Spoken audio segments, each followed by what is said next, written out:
Sarah had just moved into her new apartment, an old building with creaky floors and cracked walls. It was cheap, and she didn't mind the wear and tear. After all, it was her first time living alone. The landlord had warned her that the walls were thin, so she expected to hear some noise from the neighbors. But she didn't expect this. On her first night, as she lay in bed, she heard a faint whisper.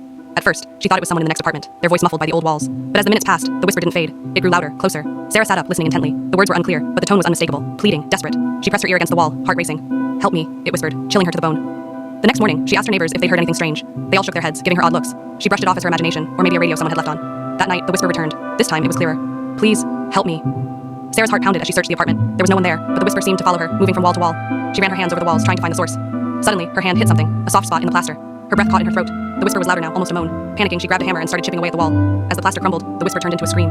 She froze as the last bit of plaster fell away, revealing a hollow cavity. Inside the wall was a small, dusty diary. With trembling hands, she opened it. The first page read, "They buried me here. I've been waiting so long for someone to hear me."